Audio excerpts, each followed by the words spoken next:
This is the Yay or Nay Show with Alex C. A sports show for sports fans by a sports fan. And now, here is Alex C. All right, here we go. It is another edition of the Yay or Nay Show with Alex C., a sports show for sports fans by a sports fan. Wow, do we got a lot of stuff to talk about. No, I am not going to be Captain Obvious like everybody else today. I will eventually get into the big elephant in the room, of course, which is Deshaun Watson. However, I am not going to do a deep dive into Deshaun Watson today. I am actually going to wait one more day. I want to get a sense of what the national media has to say. I will talk a little bit about some thoughts about certain pieces of the puzzle that is Deshaun Watson going to the Cleveland Browns. But again, I'm going to confuse you with what I'm saying right now. So you're just going to have to sit back, max, relax, listen to today's show. I'll tell you what I'm talking about. But I will do the deep dive into Deshaun Watson tomorrow. Today, we're just going to talk about everything else because it's Monday. And I love Mondays. I've always said I love Mondays, and I love Mondays because there are a lot of stories. It is always a big news Monday here on the show. My Monday is basically your Friday, and it is when I get all of the best stories, everything that transpires between Friday, Saturday, and Sunday, because obviously I do my shows Monday, Tuesday, Wednesday, and Thursday. And of course, immediately once I got done with my show on Thursday, news starts breaking left and right. Jameis Winston got a 2-year, $28 million deal with the New Orleans Saints. They're bringing him back after missing out on their pursuit of Deshaun Watson. Winston and the Saints agreed to a 2-year deal, again, with a base value of $28 million, including $21 million guaranteed. The Saints were one of 4 teams trying to get Deshaun Watson, who was ultimately obviously traded to the Cleveland Browns. Winston, who is 28 years of age, went 5-2 in his first year as a starter with the Saints last season, but he tore the ACL in his left knee, and he suffered an MCL injury as well on Halloween. The former number 1 overall NFL draft pick and Heisman Trophy winner posted a career-high passer rating of 102.8 with the Saints last season, completing 95 of 161 passes and 59% for 1,170 yards and 14 touchdowns with 3 interceptions. Here's the thing about this, though. Keep in mind, you got to remember who the head coach was last year. You got to remember who Jameis Winston was playing for last year. And then you have to rewind even further and remember who Jameis Winston was with the Tampa Bay Buccaneers before he got to the New Orleans Saints. This is a guy who threw 30 interceptions. This is a guy who has an interception problem. But he went to a coach that is a true quarterback whisperer, and he immediately and instantly improved the quarterback play of Jameis Winston. So my point being, now that New Orleans has signed him, remember, it's a new coaching regime this year. You had a retirement of a future Hall of Fame coach who was not going to be there. The quarterback whisper situation no longer exists. I don't know that this was a smart move for the New Orleans Saints. I really, really honestly don't think it was a smart move for the New Orleans Saints. I have a funny suspicion that we are going to see the Jameis Winston we have always known. Mr. Turnover, Mr. Interception, Mr. Indecisive. We don't know anything really, truly concrete about this coaching staff that is taking over for the Saints. I don't know that I have a lot of faith in them to be able to put Jameis Winston back on the path that he was on last year before he became injured. That's my thoughts. Now, another story. After 14 seasons and becoming the best quarterback in franchise history, Matt Ryan is moving on from the Atlanta Falcons. Atlanta traded Ryan to the Indianapolis Colts in exchange for a 2022 third-round draft pick. And believe me, this is a probably sideways deal. We'll get more into what I mean by that here in a minute, though. The Falcons moved quickly, by the way, to add Ryan's possible successor, agreeing to a 2-year contract with quarterback Marcus Mariota. So now the Marcus Mariota sweepstakes is finally over. You keep hearing this guy's name over and over and over for these other clubs who are not going to get a franchise quarterback. And every time a club is not going to get a franchise quarterback, the first name to come up is Marcus Mariota. So now the Marcus Mariota sweepstakes is finally over. Now, it is a good thing that Marcus Mariota is familiar with Coach Arthur Smith's offensive scheme from their time together with the Tennessee Titans. Smith and Mariota worked together in multiple capacities in the 5 years they were together with the Titans, including Mariota's 6 games as a starter during the 2019 season. That was Smith's first year as the Titans offensive coordinator. Now, the Colts were desperate for a quarterback after they traded Carson Wentz to the Washington Commanders for third-round picks in 22 and 23. Ryan will be the Colts' 7th different Week 1 starter in as many years and the 5th different starting quarterback in Coach Frank Reich's tenure. The Colts have been looking for a long-term answer since Andrew Luck retired in August of 2019. Ryan will be the second quarterback in the past 3 seasons at the tail end of his career whom the Colts have acquired. Veteran Phillip Rivers retired at the end of the 2020 season after just 1 season. Ryan is signed through the 2023 season. Now, here's what I mean by this was kind of a sideways deal. Okay, now, the Falcons get Marcus Mariota. Now, he is really just a patch job. He is a journeyman quarterback. He's not anybody anybody's going to build a team around. He's not anybody who, once you implement him into your offense, you are going to think instantly you're going to the playoffs or you have a shot at making the playoffs or anything along those lines whatsoever. Again, he's just a patch job.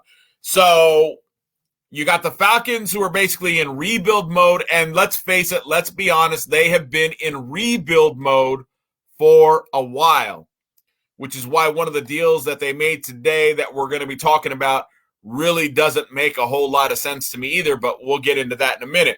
But Marcus Mariota, he's a patch job. Fast forward to the guy he's replacing who went over to the Indianapolis Colts, and Matt Ryan, and they allude to it in the story here that he's in the tail end of his career. Now, while that is true, he's in the tail end of his career. The thing is look, his talent has been degrading for a long time. And obviously there was a lot of speculation whether he was going to be upset over the fact that the Falcons were courting Deshaun Watson, trying to get his services to be the quarterback for the Atlanta Falcons. And so with that being said, he was a little upset. Ego a little bruised. You know how it goes. Anybody's ego would be bruised. I got to say that in Matt Ryan's defense. I mean, why would it not be? I mean, they offered him like a $40-something million contract. Next thing you know, a couple of days later, they're talking about, well, we're going to have discussions with Deshaun Watson and see if we can obtain his services. And I don't know how the back office stuff went. I don't know if they informed Matt Ryan before they made that decision. Obviously, there was something about a structural change in his contract, a delay in the contract, if you will, so that they would have time not only to pitch Deshaun Watson, but to allow Deshaun Watson time without feeling pressured to make a decision in regards to which team he was actually going to sign with. Matt Ryan, of course, again, so the story goes, got a little upset, got his ego bruised a little bit, didn't come out publicly, didn't say anything publicly. Everything that was done, everything that was said was behind the scenes, as it should be. It was all an internal situation. However, sources coming out saying that they knew that Matt Ryan was displeased with the fact that the Falcons were, in fact, looking for the services of Deshaun Watson. But Matt Ryan, again, Atlanta was going to make a bad decision no matter what when it comes to Matt Ryan. Either they were going to keep him as a quarterback whose, again, skill set has been getting worse and worse every year and overpay for him because, again, they were offering him something like a $40 million contract or something like that a year, which is crazy because, again, he doesn't have the skill set to really live up to that type of a salary. Or they were going to make the move to Deshaun Watson, which, again, to me, would also, well, depends on the structure of the deal, but the way that they were offering the structure of these deals, all four teams that were really after Deshaun Watson, I didn't think they were good structures. But again, I'm going to get more into the Deshaun Watson part tomorrow. What I'm talking about right now is Matt Ryan. So trading Matt Ryan, keeping Matt Ryan, it's a bad deal for Atlanta. And they were going to make a bad decision in regards to Matt Ryan no matter what. Why? Because I believe they already knew that if they moved off of Matt Ryan and they didn't keep him and didn't get Deshaun Watson, that they were going to go after and get Marcus Mariota. I believe that was always plan B.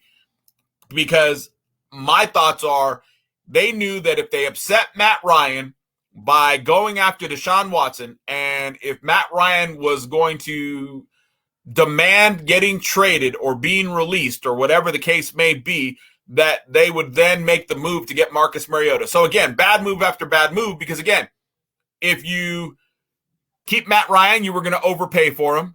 If you get rid of Matt Ryan, you now have Marcus Mariota as your QB1.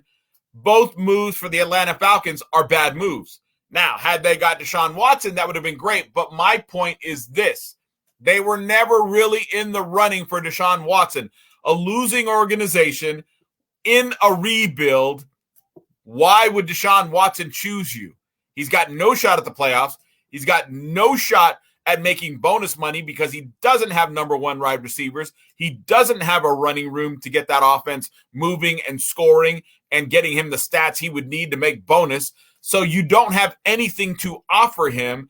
And yes, you were offering him a lot of the money up front, just like the Cleveland Browns did. Obviously not as much and not to the extent of the Cleveland Browns, but you weren't offering him everything up front. He was still going to have to work to get a part or a bulk of his money.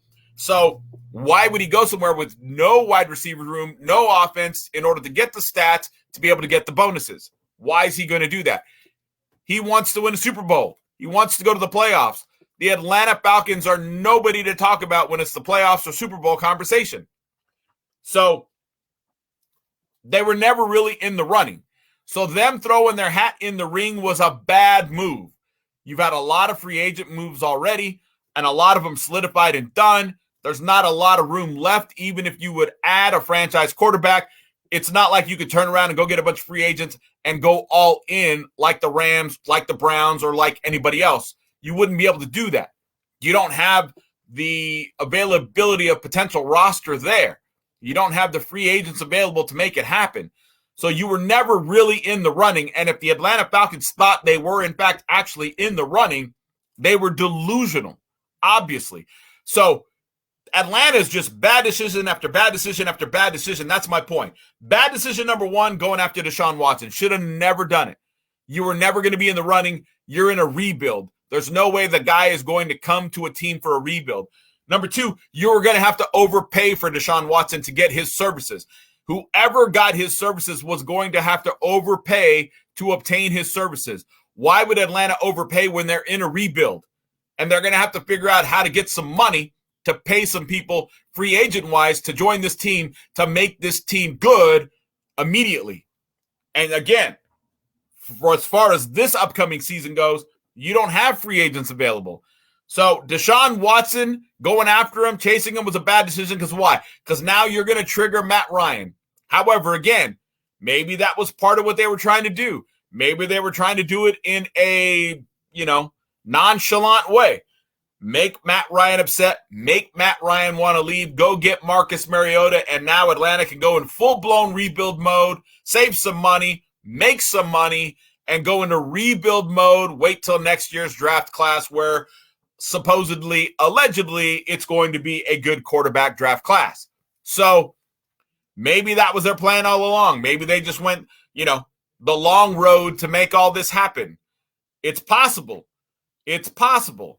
They might have went the long road to make it happen. Matt Ryan gets upset, go after Deshaun Watson. You really don't got a shot at him because you don't have a team built to make a guy like that be interested in you. However, now you got Matt Ryan upset, ego bruised. Maybe you can get him to want to walk away on his own. If he does, you go get Marcus Mariota. Otherwise, you're going to overpay for a guy who's got declining abilities in Matt Ryan to be your QB1 for the Atlanta Falcons.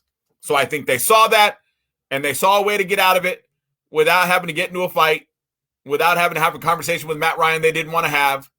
So they forced the issue by going after Deshaun Watson. In other words, what I am saying is, and why I am giving you this long-winded synopsis of what the Atlanta Falcons have recently done is, I believe the Atlanta Falcons found a way to force Matt Ryan out without having to have a difficult conversation and without potentially upsetting their fan base, because their fan base likes Matt Ryan. They love Matt Ryan. He's been there for a long time. So instead of upsetting their fan base, why not make it seem like we're going after Deshaun Watson, and we'll kill two birds with one stone by upsetting Matt Ryan, making him want to leave. Now he leaves. Now we bring in Marcus Mariota. Now we can move forward with the plan that we really wanted to execute, which was going into rebuild mode. I think ultimately that's what happened. I really do. Otherwise, if it's not what they wanted to do, if it wasn't a long game they were playing, it was a dumb move to go after Deshaun Watson. There's no way the guy's going to want to be interested in any way, shape, or form to go into a team that has no shot at the playoffs, no shot at the Super Bowl. And how can he possibly make bonus money when he doesn't have an offense that's not going to allow him to be productive enough to make bonus? Because bonuses, it's important. It's where these guys get their money. All right. So after a career year and publicity, making his case to return to the Atlanta Falcons, Cordell Patterson is getting his wish. He's staying in Atlanta. This is the deal I alluded to a little bit ago where I said Atlanta made a deal, but when you're in rebuild mode, I don't understand why you made this deal. Patterson agreed to terms with the Falcons. This happened over the weekend. It was a 2-year, $10.5 million deal, keeping the multifaceted offensive player with the team that he has had the most offensive success with in his career. I don't know, again, why they did this deal. You're in rebuild mode. I do not get it. Patterson set career highs for rushing and receiving with the Atlanta Falcons in 2021, running for 618 yards and 6 touchdowns on 153 carries, while catching 52 passes for 548 yards and 5 touchdowns. Part of what made Patterson's career renaissance intriguing was his switch in positions. Initially drafted as a wide receiver by the Minnesota Vikings in the first round in the 2013 NFL Draft, he became a full-time running back, often split out wide under Falcons' first-year head coach Arthur Smith. Patterson, who's 31, more than doubled his previous season high in carries, 64 in 2020, and had his most targets as a receiver since the 2016 season with the Vikings. He often expressed his desire to return to the Falcons towards the end of the season and early in the offseason, using social media and his cleats to persuade Atlanta to keep him after the best offensive season of his career. But again, I say this again, and I mean it with sincerity. It makes no sense. You pushed Matt Ryan out to make sure you go into rebuild mode. You get Marcus Mariota. Now you got Cordell Patterson. And you sign a 2-year, $10.5 million deal. I don't know why you did it. I think, you would go and get somebody cheaper if you're in rebuild mode and focus on that offensive line and focus on some wide receivers. Because, again, running backs are dime a dozen. Folks, running backs are dime a dozen. That is just the flat-out honest truth. The Tennessee Titans, they've acquired wide receiver Robert Woods from the LA Rams in exchange for a 2023 6th-round pick. Woods tore his ACL in November, and he was due a $3.5 million roster bonus from the Rams, which would have been executed yesterday. But the veteran wide receiver became available after LA signed free agent wideout Allen Robinson II to a 3-year, $45 million contract on Thursday. The Titans' acquisition of Woods gives them a viable option as the team's number 2 wide receiver.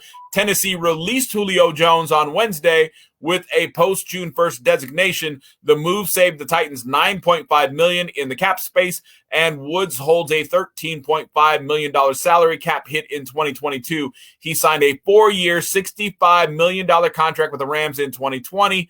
He has no dead cap hit in the remaining years of his contract. Woods, who's 29, was a second-round choice by the Buffalo Bills in 2013 out of SC. He had 45 receptions last season for the Super Bowl champions, totaling 556 yards and 4 touchdowns before suffering the major knee injury. So again, the Tennessee Titans, I think, made a great move by acquiring Robert Woods from the Rams. Hopefully he can stay healthy, but he is, I believe, as good as advertised, and he's going to make the Titans better. Yes, I know the jokes that everybody makes about who the Titans quarterback is and how can it possibly matter when he's the quarterback. Folks, Titans quarterback is better than everybody says. Don't pay attention to the national media. They pick and choose who they like. They pick and choose who they hate.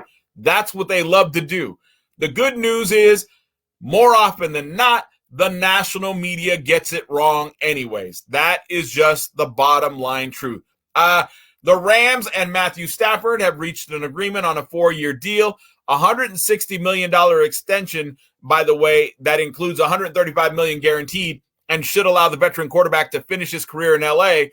Stafford is cashing in on his spectacular debut season with the Rams after 12 seasons with the Detroit Lions, who traded the 2009 number 1 overall pick to the LA Rams a year ago. Stafford would be 38 years old in the final season of the extension. Stafford is headed into the final year of his previous 5-year, $135 million deal signed in Detroit, but he repeatedly said he had no interest in going anywhere. His new deal also is clearly calculated to allow the Rams to retain more of their championship core while adding new pieces, since Stafford almost certainly could have received more money at the top of the quarterback market. Aaron Rodgers' new deal with the Packers is essentially a 3-year, $150 million contract. Stafford never won a playoff game in 12 seasons with the Lions, but he realized the enormous potential of winning a Super Bowl immediately after joining coach Sean McVay and a talented offensive, including Cooper Kupp, who became the NFL's receiving leader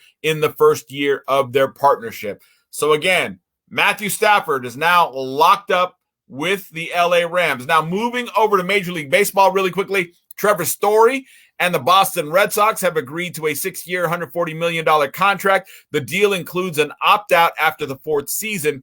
Story, who is 29 years of age, could be moved to second base alongside Red Sox shortstop Xander Bogart.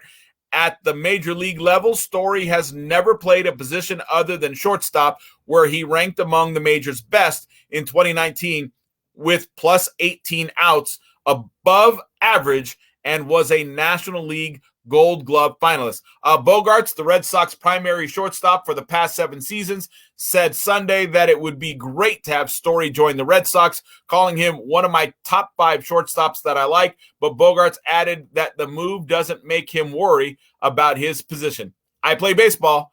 I'm not at the front office or involved in making those types of decisions, Bogart said, noting that he hopes to stay at shortstop, but he is a great player, so that's all I got to say. If you brought in someone like that, it will help out the team. So Trevor Story is now a Boston Red Sox. It was only fitting that the LA Lakers star, LeBron James, as we move to the NBA, and believe me, we're not going to talk about the Lakers. If there's one thing that's absolutely 150% irrelevant in the NBA, but over-promoted by the national media, it's the worthless, pathetic excuse of a basketball team known as the Los Angeles Lakers. Let's face it, folks, they suck. There's no way around it. But I got to give tribute to LeBron James because he moved past Karl Malone, the Hall of Famer and former Utah Jazz great, who scored 36,928 points. And at the 5:20 mark in the second quarter against the Washington Wizards on Saturday, he entered the game needing 20 points to pass Malone, who scored so many of his baskets off assists from John Stockton. And James finished with 38 points, 10 rebounds, 6 assists. But the Wizards did spoil the Lakers' night by overcoming a 16-point deficit to win 127-119, which shows you just how bad the LA Lakers are, losing to the lowly Washington Wizards. But congratulations to LeBron James for passing Karl Malone again as the NBA's second all-time leading scorer. big congratulations going out to LeBron James. Meanwhile, again, the big story over the weekend, and there were quite a few. This one obviously was the biggest. The Cleveland Browns have acquired quarterback Deshaun Watson in a trade with the Houston Texans for the first-round picks in 2022, 2023, and 2024, as well as a 2023 third-round pick and a 2024 fourth-round pick. The Texans are sending 2024 fifth-round pick to the Browns in the trade as well. The Browns are set to give Watson a new 5-year, $230 million contract. It's a done deal. He would receive $184 million over the first 4 years of his new contract, a $48 million raise over what he was scheduled to make under his current contract. The full $230 million is guaranteed, setting a record for the highest guarantee given to an NFL player. Watson will make $1,035,000 in base salary in 2022, a source confirmed to ESPN. Now, remember that number. We're going to talk about it tomorrow because there is a lot of significance there. There is a lot of significance with this deal, period. There is a lot of significance with this trade, period. There is a lot of stuff to be said. A lot of stuff to be said. And I got a lot to say about it. But I'm not going to do it today. I'm going to let the national media do their thing. I'm going to let them talk about it. I'm going to let them have all the fun. I'm going to enjoy my fun tomorrow because I got a lot to say about Deshaun Watson, about the Cleveland Browns, about the fans of Cleveland, and about the national media and how they have handled this entire Deshaun Watson situation. I am going to do all of that tomorrow. So make sure you join me for tomorrow's show. Meanwhile, that's going to do it for today. You guys enjoy the rest of your day. This is Yay or Nay Show with Alex C.